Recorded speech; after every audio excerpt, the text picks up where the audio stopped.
So, the big news coming out of the world of MMA is that Kevin Lee has been released from the UFC. He's been released, even though his manager did say he has multiple fights left on his current deal. UFC's just gone, peace, we're out of the Kevin Lee business, and released him. Obviously, I don't know everything that's happened. I'm sure there's lots more behind the scenes. Shocker, I don't know that. But in terms of what there is to see in terms of his performances and kind of what he brings to the UFC in general, I think the UFC's got this one wrong. I think they should have kept Kevin Lee and allowed him to fight on, even just until his fights run out. I think they've made a mistake with releasing him. Obviously, currently he is serving a suspension for testing positive to a PED, something that began with AM. I've forgotten it.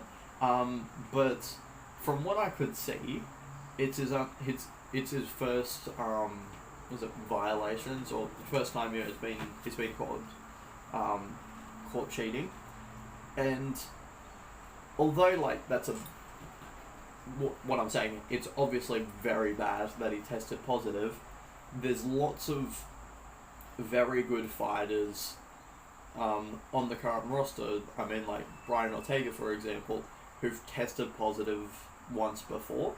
So, although yes, he's currently being serving a suspension, a PED, testing positive for a PED it shouldn't be the be all or end all. Like, it's not a good look, but it's not, okay, you've tested positive, yep, we're releasing you from the UFC. So I hope that wasn't the case for him. But in terms of like what he does in the octagon, I mean, in 2017 he fought Tony Ferguson for the lightweight title, interim title, and he came off second best, but he nearly won that fight. Unfortunately, he didn't realise that the worst thing to do when you're fighting prime Tony Ferguson is to hurt him, because when you hurt Tony Ferguson, you're guaranteed to lose. And that's what happened.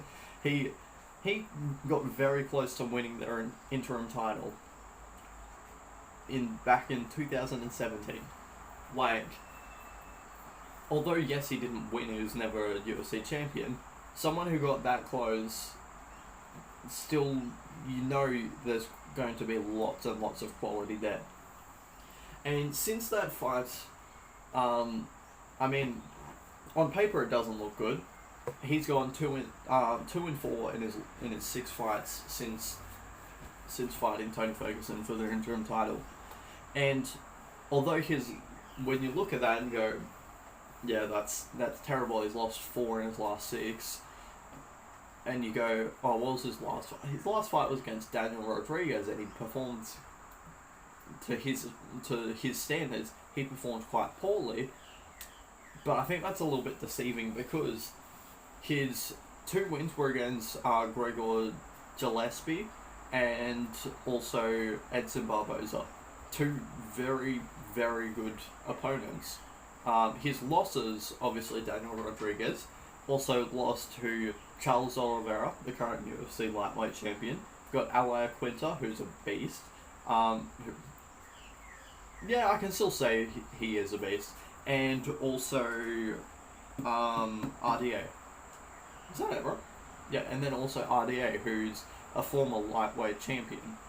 So it's like, you can look at it and go, oh, he's 2-4 in his last 6, but they're against top quality opponents, with all due respect, except for Daniel Rodriguez.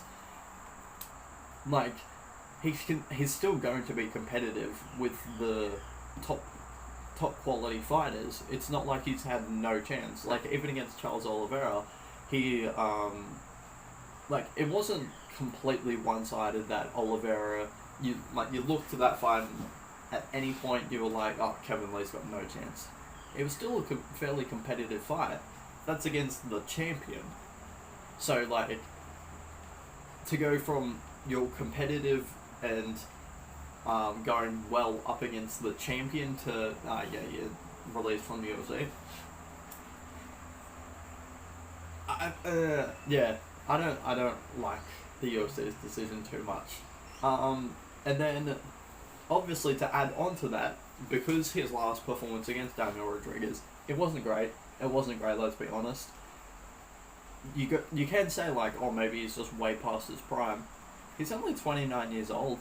He's only 29. He's still got, although potentially he's never going to rise to the same level and standard of an interim title fight, he can still grow a lot as a fighter because he's only 29 years old. If he's still committed and still willing to put in the work, he could easily get straight back into the top 5 of that division. But he can't now. And the last reason why I think it's a bad decision is because at the end of the day, and you can see the result because a lot of people are talking about it, the name Kevin Lee still holds a lot of value. Kevin Lee on a card, even if it was a really bad fight night, Kevin Lee is still going to hold value and people are going to go, oh yeah, I'll check out this fight. He's still going to bring in viewers and bring in money for you guys, as in the UFC. I think Kevin Lee is he's still a popular figure and it's still a good fighter. So I think the UFC has made a bad decision with this one. Kevin Lee should still be on the UFC roster, but hey, best of luck for him for free agency. Maybe he'll kill it out in Bellator or something, and then come back and shove it in the UFC's face and go, made a mistake. But yeah, we'll see.